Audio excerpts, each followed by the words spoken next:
Olá, você que nos acompanha. Estamos começando agora mais uma edição do programa Fala Direito. E hoje conversaremos sobre danos morais e as mudanças apresentadas no atual Código Processual Civil. E quem conversa com a gente é a professora Kendra Barão Wepers. Ela é professora aqui na Faculdade de Maringá e ela também é advogada e mestre em Direito Negocial pela Universidade Estadual de Londrina. Professora, muito obrigada por ter aceitado o nosso convite. É uma grande satisfação para nós tê-la aqui conosco hoje, tirando nossas dúvidas, conversando sobre esse tema tão interessante. E seja muito bem-vinda. Olá, Glenda. Eu que agradeço o convite e estou muito feliz por estar aqui hoje para podermos debater sobre esse assunto tão importante. Obrigada, professora.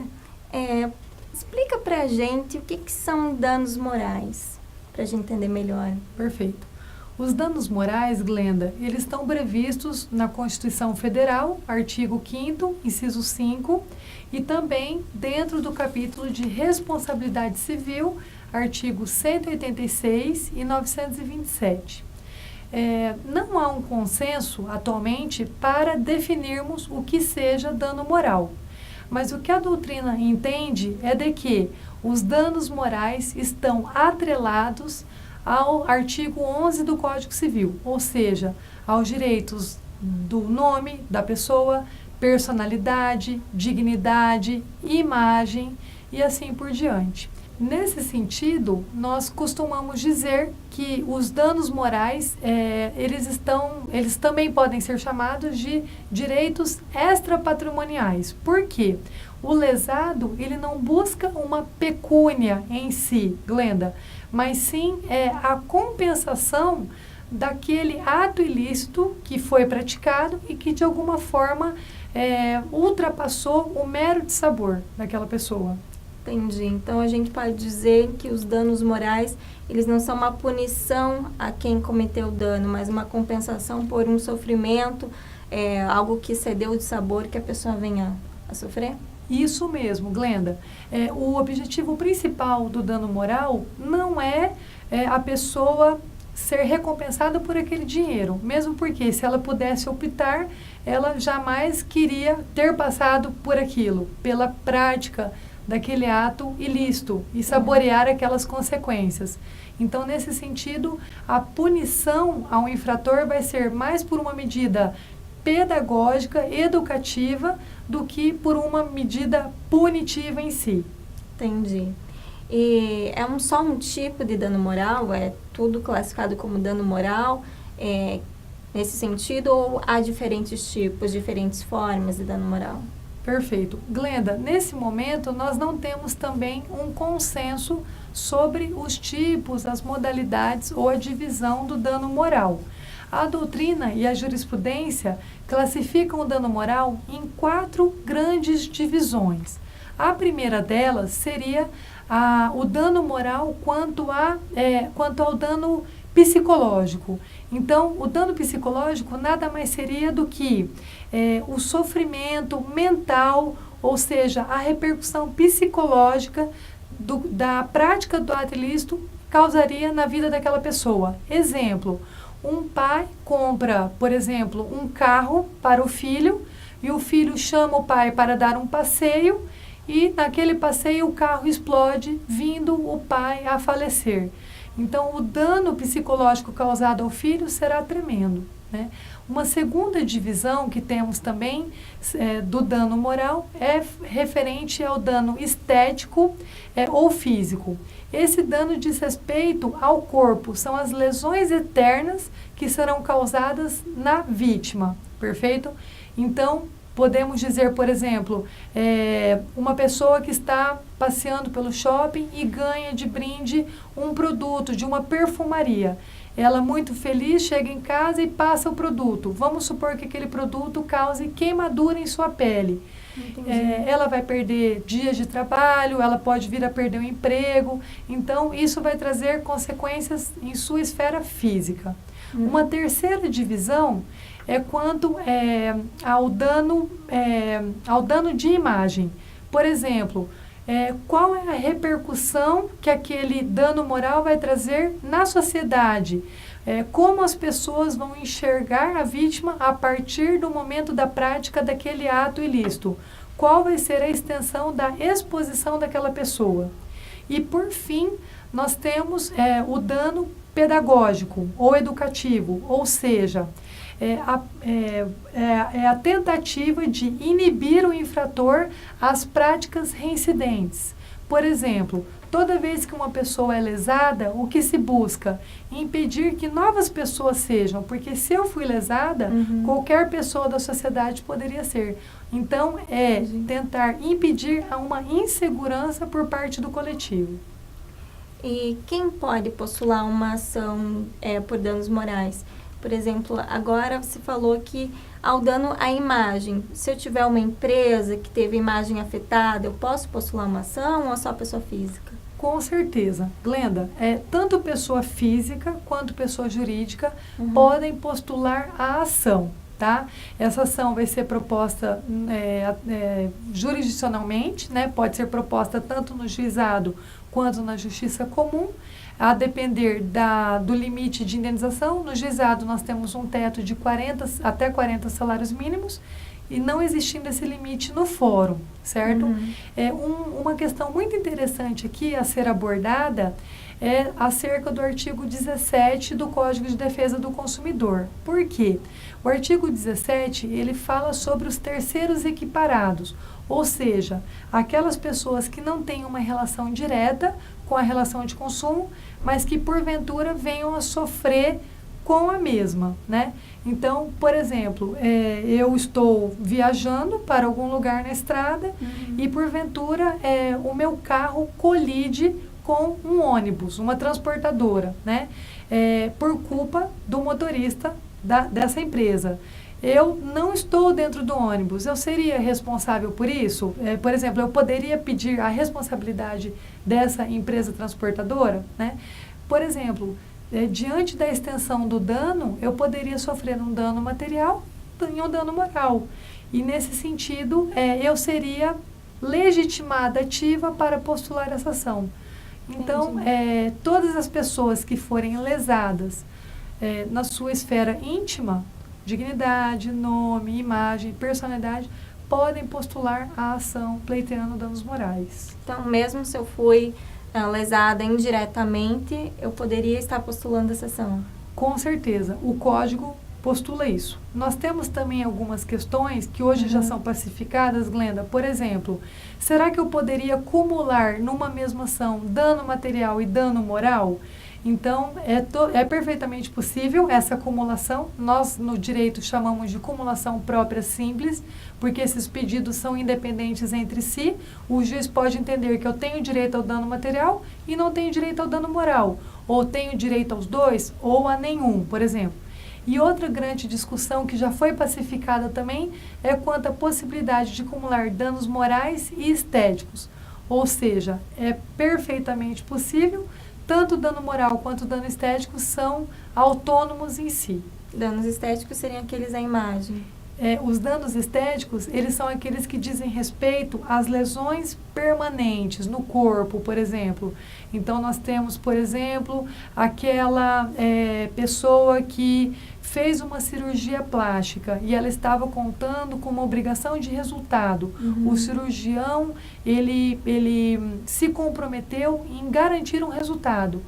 E aquele que era um sonho para aquela mulher fazer uma cirurgia, por exemplo, se tornou um pesadelo. O cirurgião tornou-se inadimplente, ele não conseguiu atingir o resultado. Nesse sentido, talvez ela passe por outros, essa pessoa passe por outros instrumentos cirúrgicos e talvez não consiga mais obter o resultado esperado. Então, isso é um dano estético, por exemplo. Entendi. Ou uma queimadura, ou seja, você passa por diversos procedimentos cirúrgicos, mas mesmo assim não consegue voltar ao estado inicial. Seria a imagem física, não naquela maneira subjetiva da reputação, Isso da mesmo. imagem física. Por exemplo, então, se um acidente de trabalho, fiquei com uma grande cicatriz no rosto, Com seria certeza. um dano estético. Você poderia ganhar tanto dano moral e somado a isso também o dano estético. Olha que interessante. Muito bacana. E quanto à comprovação do dano sofrido, como que fica? Sim, é muito interessante, nesse momento, nós explicarmos sobre o dano moral in re ipsa. O dano moral in re ipsa é aquele dano presumido, ou seja, eu não preciso provar a culpa do infrator, porque ele já é presumido.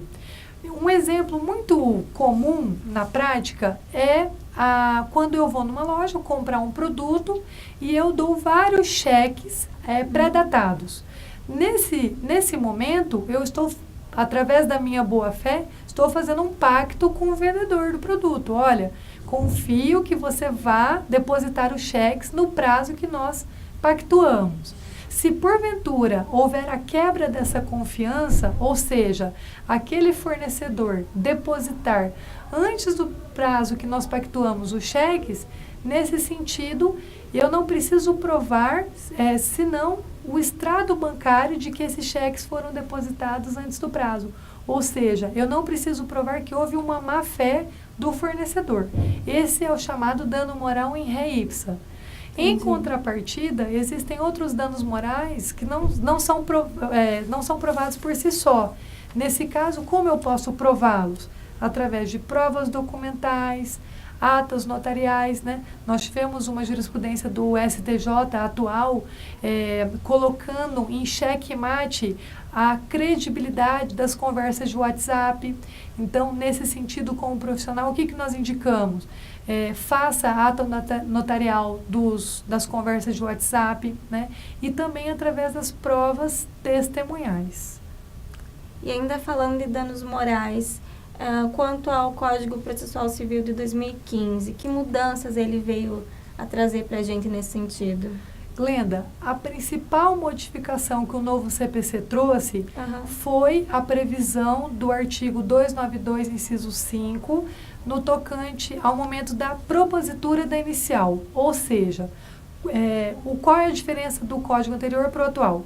No código anterior, o autor postulava a inicial e deixava lá a critério do julgador a fixação do dano moral. Agora isso não é mais possível, Glenda. Quando o autor postula a inicial, ele deve fixar, ele deve singularizar o quanto de dano moral ele pretende. Entendi. O problema disso, Glenda, foram as críticas. Por quê?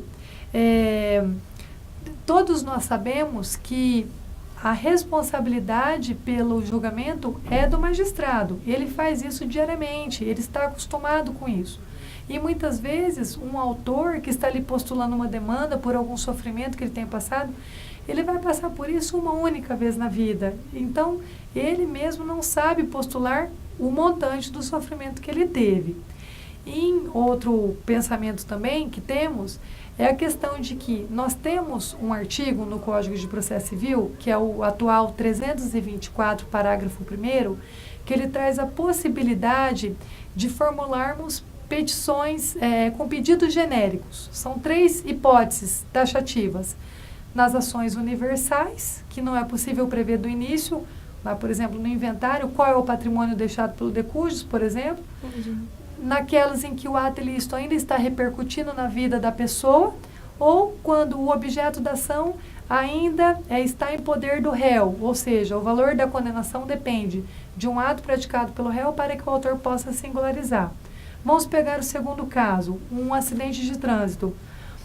O sujeito ainda está hospitalizado, ele não sabe se vai voltar a andar, ele não sabe quanto tempo de fisioterapia ele vai ter que fazer, ou seja, ele não consegue, na inicial, singularizar sequer o dano material. Como ele poderia, então, singularizar o dano moral, nesse caso? Então, essas são as críticas às inovações do CPC. Parece que ficou muito mais complicado essa mensurar de início. Por isso que o advogado ele tem que estar aberto aos posicionamentos jurisprudenciais também. Entendi.